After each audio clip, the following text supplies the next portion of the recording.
Welcome to How Preschool Teachers Do It. This is Alison Kentos. I am an early childhood educator. And this is Cindy Tarabush. I am an early childhood consultant. This podcast is for parents and early childhood professionals. Let our experience and research-based knowledge become your guide. Happy Monday, preschool peeps. Hi, peeps. We are obviously here today to talk about physical activity and the brain because that's what the title says. And Allison and I, as we make our list of bonus content for the people who join our Patreon, have realized the importance of having a title that tells us exactly what the episode was about when we look back. So at least when we look back at this one, we will know the topic. I know. You know, live and learn. Of like we were being all like cheeky and stuff back then. We always had we would spend a long time trying to figure out topics just to be cute, and it's so hard to know what those episodes are about sometimes. Now you have to just click on it and listen, people, if you want to know what it is. Yeah, for sure. Yeah, for sure. So much for being cheeky. We are here today to talk about physical activity. We are still cute. Okay. All right. We'll take it. We are here, though, to talk about physical activity in the brain. And there's a direct connection between the physical activity we do with children and laying the foundation for future skills like reading and writing. People don't always realize that direct connection. So we wanted to talk about it with you to make sure as this school year gets underway that you are really thinking about the times when you have structured physical activity for children. And ideally, in an early childhood day, you have unstructured physical activity where the children get to decide what they're going to do. You go outside or you go to your gym or wherever you are, and the children get to pick. And they need that. They need that sort of gross motor free choice time. Yeah. There should, though, be another part of the day when you are providing physical activity for the children to do that is more structured because your goal is to help develop certain connections in the brain through that motion. Right. So here's an example of what I'm talking about. In order for children to learn to read and write, in English, they have to go from left to right. They are crossing the midline of their body to do so, and the midline of the brain. They have to have the two parts of the brain, that two hemispheres, the left and the right, working cooperatively together. Yeah. And we can strengthen that cooperation between the two halves of the brain by ensuring that during a structured physical movement time, we have children do what's called cross-lateral motion. Thank you. Cross-lateral motion. And what a cross-lateral motion is that a motion that has them take a limb, an arm or a leg, and cross over to the other side of their body. When I was in school, when I was in elementary school, we would go to gym. They always made us do windmills. I don't know how many people remember windmills. So you had to them. Remember them? Yes. You had to bend at the waist, right? And your right hand touched the toes on your left foot. Yeah. And your left hand touched the toes on your right foot. And they made you do it over and over until you were like out of breath. And you were like this, I don't know, kindergartner, first, second grade, now coughing, hacking up a lung because you're all out of breath. But there's a purpose. I don't know if the gym teachers knew this back then. It wasn't yesterday. They may not have known this. But there was a really important purpose in that. And again, they may not have known it, but what they were doing was promoting that cross-lateral, cross-the-body cooperation in our brains because we had to cross. The midline of the body goes right from the middle of your forehead down the middle of your body, and we want to cross that midline in a variety of ways. When working with young children, we need to think about how do the songs and finger plays that we do encourage children to take a limb from the right side of their body and cross it to the left, and then a limb from the left side of the body and cross it to the right. Because you have to go in both directions. You can't just go in one direction and call the song over. Yeah. Yeah. One of the songs that I used to like to do that with was Itsy Bitsy Spider. And if you're not on YouTube with us, you might want to hop over there because I'm no doubt going to do motions as I describe this.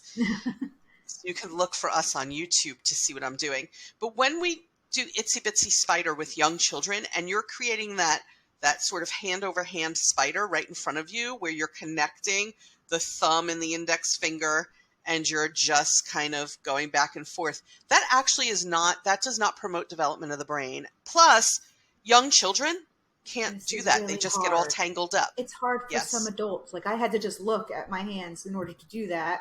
Now I'm like, can do it. But imagine like if you're a child and you're getting all tangled up, you're going to be worried more about this than what you should be doing. So. Right. So they get all kinds of tangled up in it. Instead, to help to encourage them crossing the midline of the body, what you can do to start the song, you take your left arm, put it up next to you, bend at the elbow so that you're like raising your hand, and then you take your other hand, your right hand, maybe the index finger and middle finger, and you sing Itsy Bitsy Spider. I'm going to be in frame here. Itsy Bitsy Spider while walking it up your arm. Children can do that. That makes more sense if you think about the song lyrics too, right? Like the Itsy Bitsy Spider crawls up, and it makes more sense that way. That's a good one, Cindy. I've never done that. Cindy, thanks. I'm not really from back in the day. Back in the day, I love it. Because I'm really, admittedly, bad at finger plays and songs. So like anytime I would do like cross lateral movements, it was usually like kind of like a follow the leader kind of thing, like do as I do kind of thing. Like, oh, can you do this? Can you do this? Can you do that? Like all these things that what she's doing is crossing her arms in front of her. Like, so like listening. I would do, and then I would try to make it more and more complicated, and the kids would think it's funny if they're like, oh, I can't do it. I'm like, okay, next time you'll try, but never really put any like cute finger plays to it because I'm really bad at finger plays. I saw it somewhere. I can't really take personal credit. I'm sure I saw it somewhere at some conference or something. So you start Itsy Bitsy Spider right with your left hand up and then your right hand crawling up your bent arm. And then at the end when you sing, so Itsy Bitsy Spider goes up the water spout, down came the rain, wash the spider out. Out came the sun, dried up all the rain, and then you go back to the Itsy Bitsy Spider, but you do the other side. Smart. To end the song. Yeah. So that's one way to do it. Another thing that you can do is encourage self-hugs. That crosses the midline of the body. That's a good one. Give yourself a hug. Yeah. We'll do that and have them crossing. I encourage everybody to think about the songs that you do and how you can change the original movement so that children are crossing that invisible middle line on their bodies. Can you think of any others, Alison? I know there's more, and maybe people will let us know what they've done, but because I feel like I used to do like, isn't that one like patty cake kind of things? Patty cake? Yeah. It's very, very simple with young children, a very, very simple patty cake. Yeah, because they like doing that, or like have them cross for high five if you do high five. Yeah. Right, but encourage them to really lean over and cross. So again, think about how can we do that. You know what's fun too? I just thought of it. When you're doing Wheels on the Bus, the wipers, instead of going swish, swish, swish right in front of you facing out, you can do wipers that come to the middle and go out and come to the middle and go out. You can do all different types of wipers on the bus. So really think about taking those things and kind of morphing it. Yeah. So that's cross-lateral movement. Again, it lays a foundation for the brain to be able to cooperate to read and write. So when people say, oh my gosh, you're spending so much time on that, you have to be able to explain to people why. Yeah. I'm trying to promote cross-lateral movement. Yeah. Right. But there's other types of movement that also help the brain,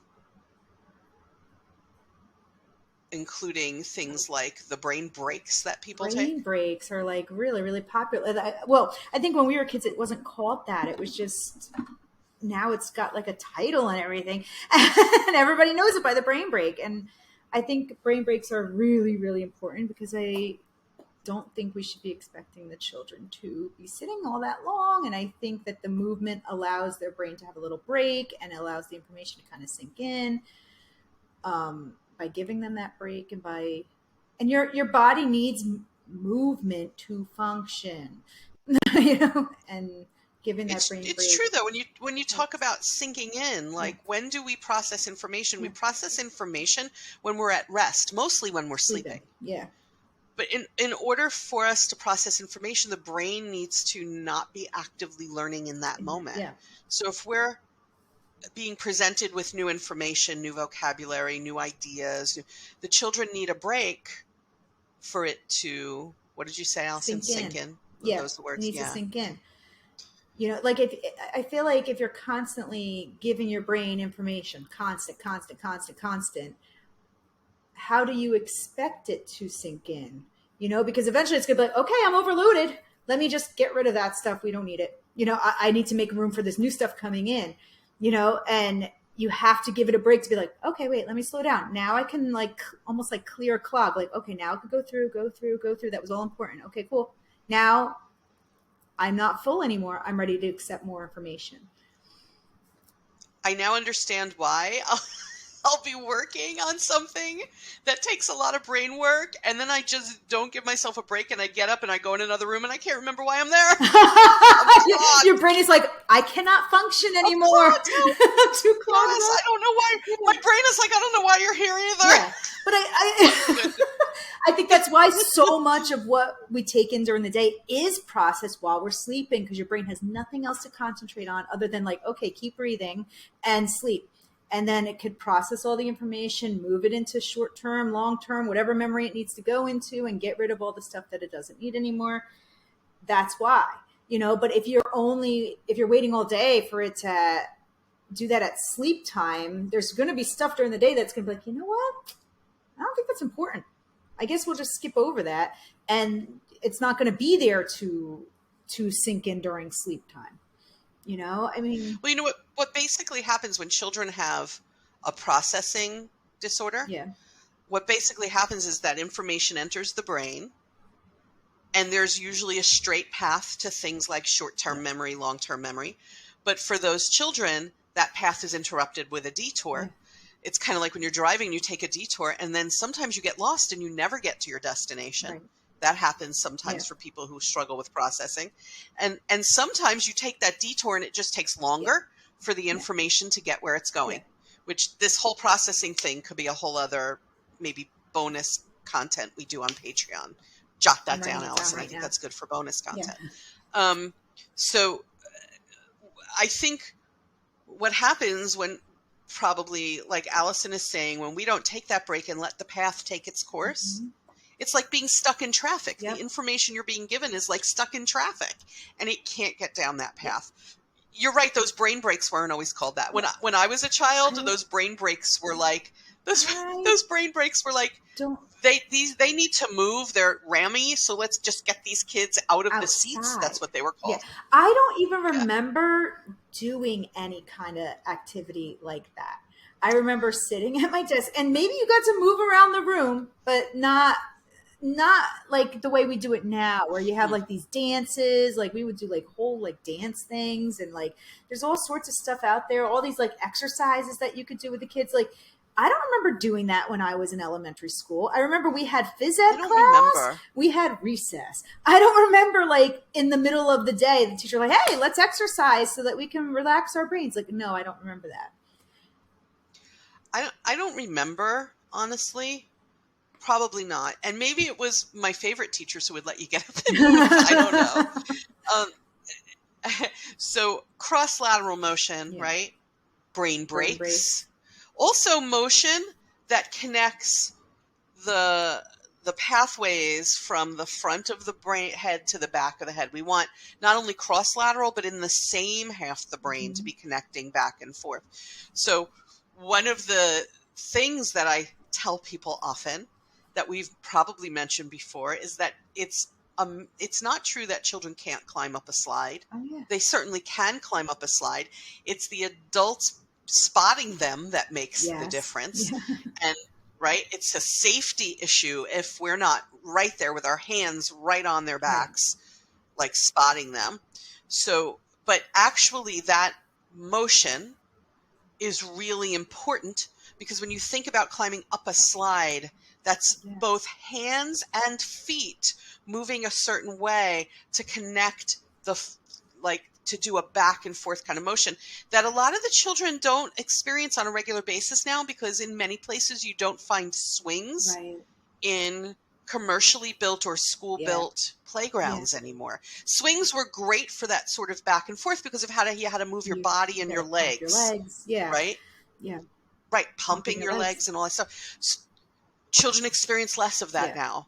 And I also whether I think that's a good or bad thing is a whole other story, but they just do. That are quite honestly discouraged in school now, because crawling is one of those things, and kids are discouraged from discouraged. Yeah.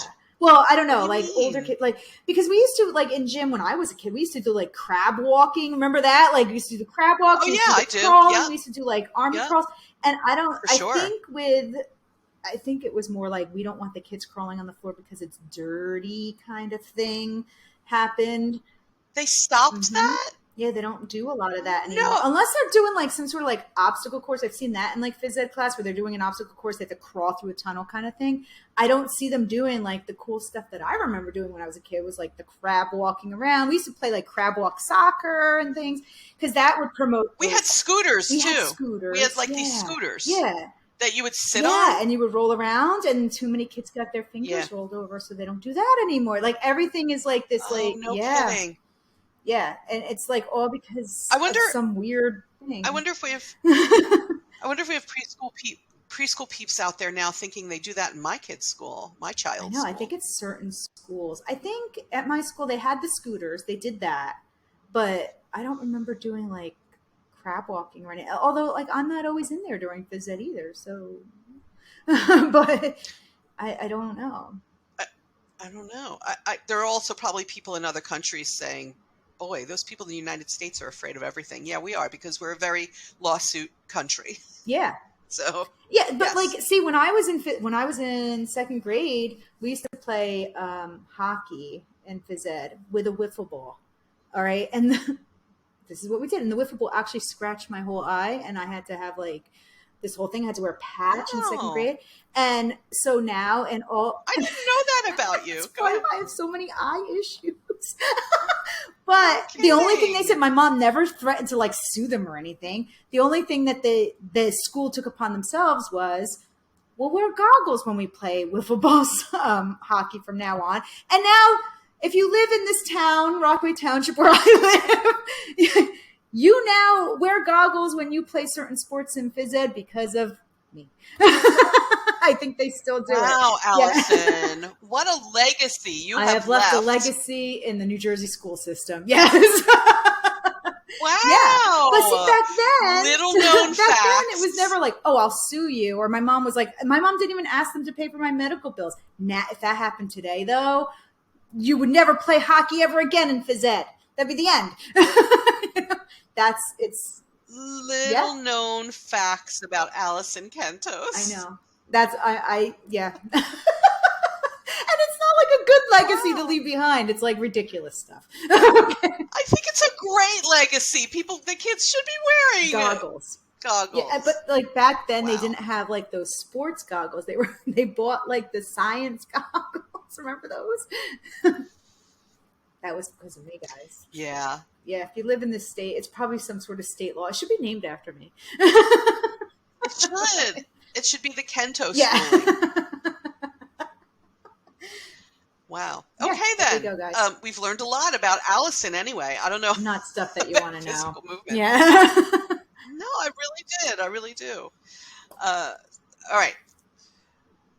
I want to go back to that notion of the structured physical activity. I bet that people are thinking, well, when am I going to do that? Yeah. What are your thoughts about that? When am I going When am to I do gonna do that? There's so many times when you You can can do do it. that. You know, you do songs and dancing and finger plays already. Yeah. That is a structured physical The activity. whole thing that I described before of like, oh, do what I do. I used to do while we were waiting online. You know, like if we were waiting online somewhere and there was like a delay, or like we're waiting for children to come out of the bathroom to get online to go somewhere, I would play that game like, oh, do what I do. Can you do this? Can you do this? Crossover. I would do windmills with that. Like I would do all these things. I would do balancing activities like while we were waiting, because it was just something to fill in the time. Otherwise, what are you doing? You're just standing around. You know, so you may as well fill the time and use it to your advantage. That's when I used to, I mean, it was time that would have been wasted anyway. So I may as well fit in something, you know, and a little bit of a listening thing, like do as I do, you know, kind of thing. Like, why not? It's very good when they're We're just waiting. waiting. Waiting time. There was a study done or more than one study, that showed that approximately a third of an early childhood learner's day had no active content or learning because children were waiting, transitioning from one place or activity to another, and spending time in meals and routines during which people were not doing anything that was brain Yeah. active with the children. So when you're moving from one place to another, you can do it. When you are waiting, Yep. like Allison said, when you have that moment and, like, let's say someone is still cleaning the tables and you can't go over there yet, that's a good time. In some schools and programs, they actually sort of schedule both on their daily schedule, that there's a structured physical activity time and an unstructured physical activity time. In our state, in New Jersey, in the Office of Licensing Regulations for child care centers, it actually says that you are required to have both structured and unstructured time. So we used to make sure to schedule so that we were fulfilling that requirement. Yeah. You know, and it's not a waste of time like some people Yeah. think it is. It's developing brain connections that are also used for other brain activity. You know, you don't have a part of your brain that's just like physical activity is housed here. The physical activity supports all the other brain activity. Yeah. You do have a part of your brain where it's sort of like self-regulation is housed here. Emotions are housed But they're here. not working in separate, I don't know the word, but you know what I mean. They're not working in isolation, right? There you go. See, it's there. They're working in tandem. Is that the right word? They're working. Yes, that was good. I wouldn't have thought of that So word. smart. My brain is working today. So like you want them all to be connected. So even though like that self-regulation might be housed in one spot, it might not work if the others aren't working too. So you kind of have to have a flow in there a little bit for it to all work. Right, but more on processing maybe on Patreon. I don't know. We'll see. We're still developing that whole list. I'm going to add it to the.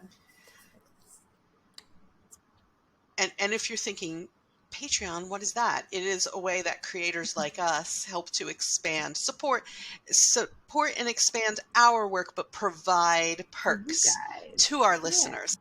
So I encourage you to go to Patreon, patreon.com/How Preschool Teachers Do It, and see the different tiers of patron support and what they provide to you, because that really was how do we expand? How do we get even better technology? How do we do things like pay for transcription? This was all on the table. So we're hoping that you go and become one of our patrons on Patreon. And we hope that you do that, especially from the places that pop up in our top ratings. You know how we like to shout out preschool peeps in different places. And we want to welcome this week in the top listeners, right? Top count of listeners for the past week, the Netherlands. So hello to the Netherlands. It's exciting. Right? Hi, everybody in the Netherlands. A place I've always wanted to go, by the way. Oh, I heard it's beautiful there. Haven't been. Yeah, I've heard. Maybe someday. And yeah. And within the United States, a place I have been many, many times, and a place where Allison has spent a lot of time, and that would be Virginia. I know a lot of people in Virginia. Hi, everybody. Did you go to school in Virginia? West Virginia. I have some friends that live go. in Virginia now. They live in the Richmond area, I believe, but like outside of that. Been there. Not in the actual city, but outside of that. And yeah, and they're still there. And hi. I don't know if you guys are the ones that listen, but hi. Virginia's beautiful. I love it there. There's a lot of It is. It is. Virginia is beautiful, and there are a lot of great places to go. I don't know why we're doing a commercial for Virginia right now. I just love going to Virginia. Yeah, I know. Virginia, if you'd like to sponsor. Hi, Virginia. So, also, it's, a really nice place within driving distance from us, and I think that's a big appeal from people where we live. Yeah, we want to just get out of this area. It's not that far from us, I guess. They come here, we go there. It's a whole exchange program. So, Netherlands, Virginia, tell your friends and family to join you and listen and stay in our top ratings. And we will catch you next time on this podcast and or on Patreon. So take care, preschool peeps.